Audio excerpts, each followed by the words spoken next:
नमस्कार दोस्तों, हम लेकर आ चुके हैं आप लोगों के लिए 20 मिनट में शाम की 50 ताज़ा और बड़ी खबरें बताएंगे। दोस्तों, प्रधानमंत्री नरेंद्र मोदी के ऊपर जमकर भड़के ओवैसी बोले पीएम की मर्यादा को तार तार किया है नरेंद्र मोदी ने।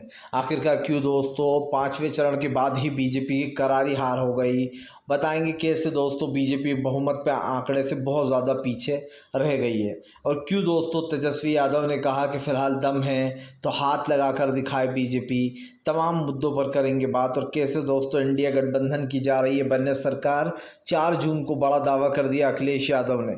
बताएंगे क्या है पूरा मामला, और कैसे दोस्तों गेमिंग जोन में आग भड़की, सरकार की नाकामी भी सामने आई है। तमाम मुद्दों पर होगी बात, लेकिन उससे पहले अगर आपने अब तक हमारे चैनल को सब्सक्राइब नहीं किया है जल्दी से कर लीजिए। पास में एक घंटे आएगी, इसको भी दबाइए ताकि हर वीडियो की अपडेट आपको मिल पाए। दरअसल दोस्तों आपको बताते चले, प्रधानमंत्री नरेंद्र मोदी के ऊपर जमकर भड़कते हुए नजर आए। दोस्तों असदुद्दीन ओवैसी ने बीजेपी को जमकर लपेटा। आपको बताते चले, असदुद्दीन ओवैसी ने बीजेपी को घेरते हुए कहा कि प्रधानमंत्री नरेंद्र मोदी पीएम की गरिमा को नहीं समझते। सच्चाई यह है दोस्तों कि ओवैसी बातों ही बातों में कहेगा कि नरेंद्र मोदी पीएम बनने लायक नहीं है, क्योंकि दोस्तों एक पीएम की इतनी आप समझिए अश्लील भाषा हो सकती है, ये कोई सोच भी नहीं सकता। पीएम नरेंद्र मोदी खुले मंच से कहते हैं विपक्ष को करने दो मुजरा, अगर वो मुजरा कर रहा है तो आप समझिए एक देश का पीएम मुजरे जैसे वर्ड्स का यूज़ करता है। और फिर उसके बाद जब खूब आलोचनाएं होती हैं तो कहते हैं ये बात सबकी आदत है बीजेपी वालों की, ये कहते हैं हमारी ज़बान फिसल गई। अभी कुछ दिन पहले 2 दिन पहले संबित पात्रा ने भगवान से बड़ा मोदी को बता दिया, कहा कि भगवान जगन्नाथ भी मोदी भक्त हैं। और उसके बाद जब संबित पात्रा की लोगों ने आलोचना की कि मोदी को भगवान से बड़ा बता रहे हैं ये लोग, तो कहने लगा मेरी ज़ुबान फिसल गई। ऐसे भी अब नरेंद्र मोदी ने मुजरा वर्ड्स का यूज़ किया। अब नरेंद्र मोदी कह रहा है कि वो तो गलती ज़ुबान स्लिप हो गई। ऐसे गलती नहीं होती, गलती तो वो थी मोदी जी जो आपने कहा था कि बेटी पटाओ बेटी बचाओ, बेटी पढ़ाओ की जगह कहते बेटी पटाओ। तो आप समझिए उसे ज़ुबान स्लिप होना कहते हैं, लेकिन यहाँ तो साफ झूठ दिखाई दे रहा है। आपको बताते चले दोस्तों, फिलहाल एक बार फिर से दिखा राहुल गांधी का जलवा। राहुल गांधी ने पीएम को जमकर लपेटा, दे दी चेतावनी। आपको बताते चले राहुल गांधी ने कहा है कि वो प्रधानमंत्री को छोड़ने वाले नहीं हैं। अगर जिसने भी देश के साथ घोटालेबाजी की है उन सबको सज़ा मिलेगी।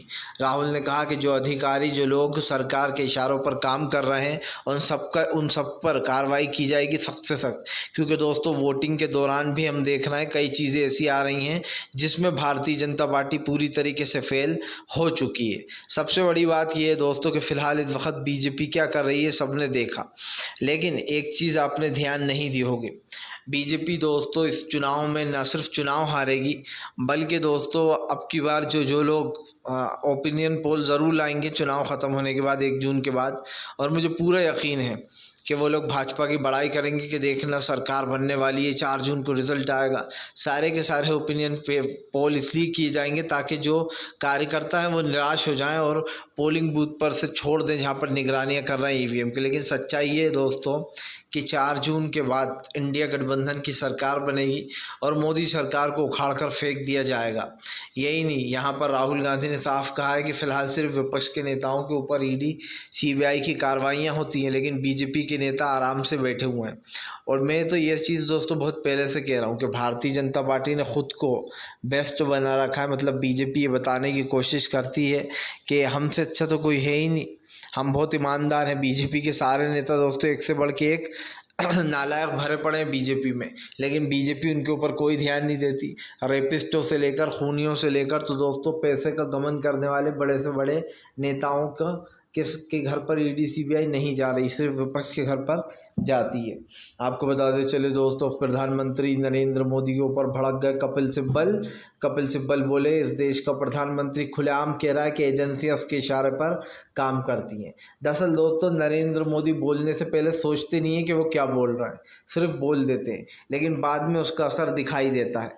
प्रधानमंत्री ने कल अपने एक भाषण में कहा कि लिख के ले लो 4 जून, ये मोदी की गारंटी है, 4 जून के बाद तेजस्वी यादव जेल जाकर रहेंगे। अब दोस्तों लोग पूछ रहे हैं कि बस तो जो विपक्ष आरोप लगा रहा था कि एजेंसियां जो है वो बीजेपी के इशारे पर काम करती हैं, ईडी सीबीआई, वो बात तो सच साबित कर दी नरेंद्र मोदी ने। वरना दोस्तों आप समझिए नरेंद्र मोदी को कैसे पता कि तेजस्वी यादव 4 जून के बाद जेल तो जाना पड़ेगा। इसके लिए भी अब मोदी बहाना सोच रहे होंगे कि अब बहाना क्या बनाऊं। लेकिन सच्चाई ये है दोस्तों कि बीजेपी के इशारे पर ईडी, सीबीआई, पुलिस फोर्स सब लोग काम करते हैं। और ये तो खैर एक एक बच्चा भी जानता है कि हम किसी भी चीज़ कोई काम करवाना होता है बड़े पैमाने पर रिश्वतें खिलाना पड़ती हैं तब काम होता है। वैसे ही बड़े अधिकारियों से छोटे अधिकारी डरते हैं, वैसे ही सरकार से पुलिस मिलिट्री सब लोग डरते हैं। क्योंकि दोस्तों जाहिर सी बात है उनकी जॉब पर बात आ जाती है और जो सरकार कहती है उन्हें तो करना ही पड़ता है। तो प्रधानमंत्री कहेंगे कल को कि तेजस्वी को गिरफ्तार कर लो तो कर लिया जाएगा। जब तक ईडी से प्रधानमंत्री कोई इंस्ट्रक्शन नहीं देते तब तक ईडी और सीबीआई कुछ नहीं करती। जैसे ही प्रधानमंत्री कहते हैं आज इसको तुम्हें गिरफ्तार करना ही है, बातों में उलझा कर कुछ भी कह दो, सबूत मिल गया, कुछ भी कह, जैसा अरविंद केजरीवाल के साथ किया, विदाउट किसी एविडेंस के केजरीवाल को गिरफ्तार किया गया। मनीष सिसोदिया के खिलाफ भी एविडेंस नहीं है। आज तक बीजेपी ने जिन लोगों को गिरफ्तार करवाया है उन लोगों के खिलाफ कोई एविडेंस ही नहीं है दोस्तों। ये सबसे बड़ी बात है। आपको बताते चले दोस्तों, फिलहाल प्रधानमंत्री नरेंद्र मोदी के ऊपर फट पड़े अरविंद केजरीवाल बोले ये लोग देश का संविधान बदल देंगे अगर तीसरी बार सत्ता में आ गए तो। अरविंद केजरीवाल ने कहा कि इस देश का चुनाव सिर्फ चुनाव नहीं है, इस देश में दोस्तों सबसे बड़ी लड़ाई दिखाई दे रही है। केजरीवाल ने बीजेपी को लपेटे में लेते हुए कहा कि ये चुनाव देश के लिए सबसे बड़ा चुनाव बन चुका है क्योंकि इस वक्त देश के लोकतंत्र को बचाने की बहुत बड़ी ज़रूरत है। आपको बताते चलें फिलहाल यहाँ पर जितने भी लोग इकट्ठे हुए उन चीज़ों को लेकर भी सवाल है। प्रधानमंत्री नरेंद्र मोदी को घेरते हुए यहाँ पर ज़बरदस्त तरीके से भड़क गए केजरीवाल, और केजरीवाल ने साफ कहा कि फ़िलहाल मुझे जेल में डाल दिया गया क्योंकि मैं स्कूल बनाता हूँ, शिक्षा देता हूँ। लेकिन बीजेपी अपने आप को भगवान से भी ऊपर मांगती है, केजरीवाल ने कहा दोस्तों। और ये भजन सुन के ये जो गाना बनाया गया बीजेपी ने अपने जोश के लिए या फिर यूँ कहते कि अपनी बढ़ाई के लिए, ये गाना एक तरीके से ये समझिए कि हिंदू धर्म का अपमान कर रहा है और उसके बाद भी गाना बजाया जाता है। ये सॉरी भजन है क्या है ये पता नहीं, बीजेपी का बनाया हुआ है। तो इसी को लेकर जो है केजरीवाल ने निशाना साधा। केजरीवाल ने कहा कि इन लोगों में अहंकार आ गया है। ये लोग कहते हैं कि जो राम को लाए हैं हम उनको लाएंगे, हम फिर से एक बार राम राज्य लाएंगे। मतलब कि दोस्तों बीजेपी ने ये जो सॉन्ग बनाया है इसमें वो कह रही है कि जो राम को लाए हम उनको लाएंगे। मतलब इनके हिसाब से नरेंद्र मोदी राम को लाए हैं। अरे बेवकूफ़ों, नरेंद्र मोदी राम को नहीं लाए, राम नरेंद्र मोदी को लाए हैं। मतलब दोस्तों आप समझिए ये लोग भगवान से भी अपने आप को ऊपर मानने लगे हैं। इस बात का केजरीवाल खुलासा कर रहे हैं और ये कह रहा है कि देखो भैया ये इनका जो ये बनाया गया हुआ सॉन्ग है इसमें ये कह रहा है कि हम उनको लाएंगे जो राम को लाए। जबकि दोस्तों जाहिर सी बात है सब लोगों को राम लेकर आए हैं इस दुनिया में, जो हिंदू भाई हैं उनके धर्म के हिसाब से दोस्तों।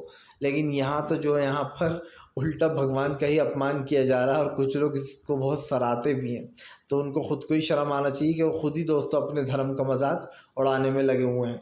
आपको बताते चले दोस्तों फिलहाल एक बार फिर से प्रधानमंत्री नरेंद्र मोदी के ऊपर जमकर फड़क पड़े तेजस्वी यादव। तेजस्वी बोले जब आना है प्रधानमंत्री जी आ जाइएगा, मैं रेडी बैठा हूँ। दरअसल आपको बताते चले ये आरोप लगाया जा रहा है कि अरविंद केजरीवाल और ख़ास करके दोस्तों बार बार जो है तेजस्वी यादव की गिरफ्तारी की बात की कल प्रधानमंत्री नरेंद्र मोदी ने। अब तेजस्वी यादव ने नरेंद्र मोदी को खुला चैलेंज दिया है। तेजस्वी ने कहा कि फ़िलहाल अगर दम है तो गिरफ़्तार कर लो आप मुझे गिरफ़्तारी से डर नहीं लगता। तेजस्वी ने कहा कि मैं लालू प्रसाद यादव का बेटा हूँ, वो आज तक बीजेपी की बात उन्होंने नहीं मानी, ना कभी डरे, तो भला हम कैसे इनसे डरेंगे इन लोगों से। यही नहीं, तेजस्वी यादव ने दावा किया है कि फ़िलहाल 4 जून को जब सरकार बदल जाएगी तो अपने आप पता चल जाएगा कौन जेल में जाने वाला है। क्योंकि जाहिर सी बात है दोस्तों नरेंद्र मोदी अभी सत्ता में है तो सत्ता के बल पर बड़ी बड़ी बातें करते हैं कि मैं ये कर दूंगा, वो कर दूंगा, इसे जेल में डालूंगा, उसे डालूंगा। लेकिन दोस्तों जब कल सत्ता ही हाथ में नहीं होगी तो कितना मज़ा आएगा, है ना। फिर प्रधानमंत्री की अकड़ कहाँ जाती है ये देखना दिलचस्प होगा। क्योंकि इस देश में बहुत सारे ऐसे लोग आए जो इस देश के पीएम बने, पीएम पद संभाला। आप मनमोहन सिंह साहब की बात कर लीजिए। मनमोहन सिंह साहब एक देश के बहुत अच्छे प्रधानमंत्री थे। आज भी मनमोहन सिंह साहब के कामों को लोग याद करते हैं और कहते हैं कि अगर वो नहीं होते तो देश की अर्थव्यवस्था डूब गई होती अभी तक, अगर उन्होंने कुछ काम ऐसे नहीं किए होते। यही नहीं दोस्तों, डॉक्टर मनमोहन सिंह साहब बहुत ज़्यादा पढ़े लिखे थे और उनकी समझदारी जनता देखती थी और जानती भी थी। और अगर हम बात नरेंद्र मोदी की करें तो वो आप समझ सकते हैं कि फ़िलहाल उन चीज़ों में कितना वो होता है दोस्तों रिस्क। तो कम से कम यहाँ पर एक चीज़ तो साफ़ हो चुकी है कि प्रधानमंत्री से लेकर बीजेपी के तमाम नेता जो है इस चीज़ को समझ नहीं रहे, लेकिन हमें सच्चाई दिखाई दे रही है। आपको बताते चले दोस्तों, फ़िलहाल एक बार फिर से मच गया घमासान दोस्तों। जी हाँ, 7वें चरण से पहले ही दोस्तों कई जगहों का डेटा लीक होने के बाद बीजेपी में मच गई है भगदड़। दरअसल आपको बताते चले दोस्तों, 7वें चरण में बीजेपी की करारी हार होने वाली है। छठे चरण में बीजेपी का सुपड़ा साफ इसलिए हो गया दोस्तों क्योंकि जिन राज्यों से बीजेपी को सबसे ज़्यादा उम्मीद है अब की बार, वही राज्य बीजेपी को निराश कर रहा है। अब वो कौन से राज्य हैं? सबसे पहला राज्य उत्तर प्रदेश, जहाँ पर ये बार बार राम मंदिर का जिक्र करते थे, लेकिन वहाँ पर अब की बार बीजेपी की हालत बहुत ज़्यादा नाजुक और पतली है, क्योंकि दोस्तों वोटर घर से वोट देने ही नहीं निकले अभी छठे चरण में भी। पहले और दूसरे चरण में भी यही हुआ था। सिर्फ उत्तर प्रदेश में ही नहीं दोस्तों, बिहार में भी सेम चीज़ हुई। बिहार में भी लोग दोस्तों बीजेपी को वोटिंग बहुत कम मिली, वोटिंग परसेंटेज बिहार में बहुत कम रहा है। इसका मतलब तो एक ही चीज़ साफ़ है कि फ़िलहाल बिहार के लोग भी सरकार से उकता चुके हैं, और कई लोग ऐसे हैं जो वोट देने के लिए आना चाहते हैं या नहीं आ पाते। लेकिन अब हम जो है इस चीज़ को समझ लेंगे, और समझ के दोस्तों आप सच्चाई समझ सकते हैं। तो फ़िलहाल यहाँ पर आप कोशिश कर लेते हैं।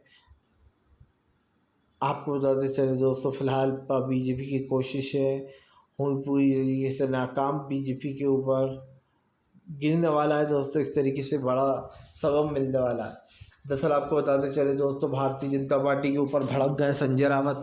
संजय रावत ने बीजेपी को चेतावनी दी है कि 4 तारीख के दिन जब सरकार बदलेगी तो तमाम बीजेपी के नेताओं में भगदड़ मचने वाली है। संजय रावत ने कहा कि ये वही लोग हैं जो देश के नाम पर लोगों को लूटते हैं, धर्म के नाम पर लोगों को बांटते हैं। संजय रावत ने कहा कि जैसे ही बीजेपी की सरकार जाएगी वैसे ही देश में दोस्तों शांति आएगी। यही नहीं, संजय रावत ने दावा किया है कि प्रधानमंत्री को पता चल गया है कि इंडिया गठबंधन की सरकार आने जा रही है दोस्तों, और 300 से भी ज़्यादा सीटें इंडिया गठबंधन जीतने जा रहा है। ये तो निश्चित है, चाहे कोई कुछ भी सर्वे दे दे अभी। लेकिन दोस्तों सर्वे में आपको बता रहा हूँ कि फ़िलहाल इस बार ऐसा चौंकाने वाला रिज़ल्ट आने वाला है, क्योंकि इस बार इंडिया गठबंधन अलायंस में चुनाव लड़ा है, एकजुट होकर चुनाव लड़ा है दोस्तों। और ये चीज़ तो साफ़ हो जाती है कि इंडिया गठबंधन को दोस्तों जीत का आंकड़ा बड़ी आसानी से पार करने वाला है। ये मानकर चलिए कि इंडिया 300 लाएगा तो बीजेपी 180 या 200 पर सिमटने वाली है, क्योंकि इस वक्त इंडिया गठबंधन ने अपनी पूरी जान लगा दी है दोस्तों। देश को चलाना एक अलग चीज़ होती है और देश के बारे में जुमलेबाजी करना एक अलग चीज़ होती है, और नरेंद्र मोदी जुमलों के शहंशाह बन चुके हैं दोस्तों। जुमलों के शहंशाह हर बार आते हैं, कोई नया जुमला देकर चले जाते हैं। तो ये उम्मीद रखिए कि फ़िलहाल इनकी जुमलेबाजी से कुछ होने वाला नहीं है, अब इनको सत्ता से जाना ही होगा। आपको बताते चले दोस्तों, फ़िलहाल एक बार फिर से प्रधानमंत्री नरेंद्र मोदी को लगा बड़ा झटका दोस्तों। जी हाँ, दरअसल आपको बताते चले फ़िलहाल भारतीय जनता पार्टी के ऊपर जमकर भड़कते हुए नजर आए मल्लिकार्जुन खड़गे बोले ऐसी वाहियात भाषा और दुरुपयोग भाषा का यूज़ कर रही है बीजेपी। दरअसल दोस्तों हम आपको बताते चले, मल्लिकार्जुन खड़गे ने प्रधानमंत्री को लपेटे में ले लिया। मल्लिकार्जुन खड़गे का कहना है कि प्रधानमंत्री नरेंद्र मोदी अभद्र भाषाओं का यूज़ कर रहे हैं चुनावी प्रचारों में, और चुनाव आयोग दोस्तों सो रहा है। देखिए, चुनाव फेयरनेस के साथ तो खैर कहीं से नहीं हो रहा, ये बात तो सभी जानते हैं कि चुनाव फेयरनेस के साथ होता दोस्तों तो एक अलग ही माहौल होता। लेकिन जो चीज़ चल रही है वो मैं आपको बता दूं, मल्लिकार्जुन खड़गे ने प्रधानमंत्री का वो बयान उठा लिया है जिसमें वो मुजरे का जिक्र कर रहा है कि विपक्ष को करने दो मुजरा। मल्लिकार्जुन खड़गे ने कहा कि फ़िलहाल इस देश का प्रधानमंत्री इस तरीके की भाषाओं का यूज़ करता है कि विपक्ष को जो है यहाँ पर दोस्तों मुजरा करने दो। मैं पूछना चाहता हूँ कि प्रधानमंत्री जी, आप ये किस तरीके की बातें कर रहे हैं? क्योंकि दोस्तों जो हमें दिखाई दे रहा है उसमें तो हमें यही दिखाई दे रहा है कि प्रधानमंत्री जिस तरीके की भाषाओं का यूज़ करते हैं उसमें कहीं ना कहीं दोस्तों अजीब और गरीब बातें हैं। और ये दोस्तों एक चीज़ मैंने आपको ये भी बताई थी कि फ़िलहाल बीजेपी के पूरे जितने भी लोग हैं वो पूरी तरीके से दोस्तों इस वक्त डर रहे हैं, क्योंकि इनको एक चीज़ समझ में आ गई है कि फ़िलहाल देश में दोस्तों महंगाई, गरीबी और बेरोज़गारी जैसे मुद्दे कई हैं जिससे बीजेपी दोस्तों पूरी तरीके से डर चुकी है। तो आने वाले समय में भारतीय जनता पार्टी को एक चीज़ का ध्यान रखना होगा कि देश की जनता ने ये सोच लिया है कि आप बीजेपी से जा रहा है, हो और देश की जनता जो फैसला ले लेती है फिर वो अपना डिसीजन नहीं बदलती दोस्तों। ये तो साफ है कि प्रधानमंत्री नरेंद्र मोदी को सत्ता से जाना ही होगा और बहुत जल्दी जाएंगे, क्योंकि हमारे देश की जनता दोस्तों बहुत समझदार है। हमारे देश की जनता को पता है कब कौन सा डिसीजन लेना है। इसलिए उम्मीद यही है कि आप लोग 7वें चरण में भी खुलकर वोट करें इंडिया गठबंधन को। और जो बीजेपी के लोग हैं वो जो बीजेपी से परेशान आ चुके हैं वो लोग इंडिया गठबंधन को वोट दें। एक मौका इंडिया गठबंधन को देकर देखिए, देश में बदलाव की हवा चलेगी। सबसे बड़ी बात ये दोस्तों, देश में बदलाव होने जा रहा है और ये बात मैं आपको लिख के दे रहा हूँ, लिख कर रख लीजिए। हर जगह बीजेपी को नुकसान हो रहा है, हर जगह बीजेपी की सीटें कम हुई हैं। सीटें कम होने का मतलब आप अच्छे से समझ सकते हैं दोस्तों कि इंडिया गठबंधन न सिर्फ अपनी जीत दर्ज करने जा रहा है बल्कि एक बड़े पैमाने पर वो सरकार भी बना लेगा। और दोस्तों ये कोई नई बात नहीं, इंडिया गठबंधन को लोग इसलिए चुन रहे हैं कि 10 साल तक उन्होंने बीजेपी का कार्यकाल देखा। अब दोस्तों 10 साल बाद लोग चाहते हैं कि फ़िलहाल सत्ता में परिवर्तन आए, ख़ास कर इस देश का प्रधानमंत्री नरेंद्र मोदी तो कभी ना हो दोस्तों, यही उम्मीद करिए। और ये अपील भी हम आपसे करते हैं, क्योंकि हम आपसे इसलिए अपील कर सकते हैं कि आप जनता हैं और जनता जिसे चाहे उसे उठाकर बाहर फेंक सकती है। तो ये उम्मीद मैं आपसे हमेशा रखूँगा कि आप बीजेपी को चुनाव हरा रहे हैं। आपको बताते चले दोस्तों, फ़िलहाल भारतीय जनता पार्टी के ऊपर जमकर ये इसमें रख देता हूँ अलमारी में। अब तो बीजेपी के ऊपर जमकर भड़कते हुए नज़र आए दोस्तों जो है यहाँ पर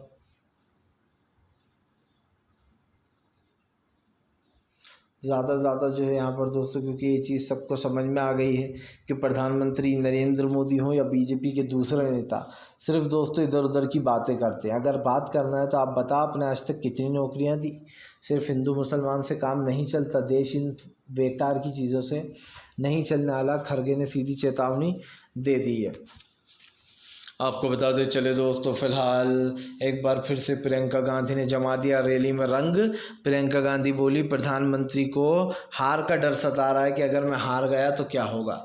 एक प्रधानमंत्री दोस्तों देश का, उसको सत्ता का इतना लालच है, इतना लालची प्रधानमंत्री मैंने आज तक नहीं देखा, जिसको दोस्तों देश की नहीं पड़ी है। देश में कुछ भी हो, महंगाई फैले, गरीबी आए दोस्तों, इससे हमारे देश के माननीय प्रधानमंत्री को कोई फ़र्क नहीं पड़ता। प्रधानमंत्री को फ़र्क पड़ता है दोस्तों जब कोई जो यहाँ पर जो घर में काम करे या फिर तमाम ऐसी चीज़ें हैं। और मैं ऐसी चीज़ें बोलता भी रहूँगा, क्योंकि ये चीज़ तो साफ़ है कि फ़िलहाल दोस्तों सरकार जो है वो पूरी तरीके से ख़त्म हो चुकी है। अब सरकार की नीतियाँ जो हैं वो लोगों को समझ में आ रही हैं दोस्तों, चाहे सरकार ऐसे कान पकड़े या ऐसे पकड़े, बात एक ही है।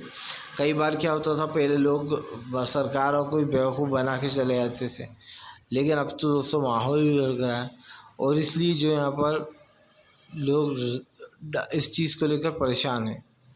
लेकिन हमने खुद से भी कहा था कि फ़िलहाल सरकार को और जो है इन चीज़ों पर नखरे दिखाना है तो दिखाया करे, लेकिन दोस्तों विपक्ष और देश की जनता ने तय कर लिया है कि वो इस सरकार को उखाड़ कर फेंक देंगे। कल अखिलेश की रैली में हमने जन सैलाब देखा।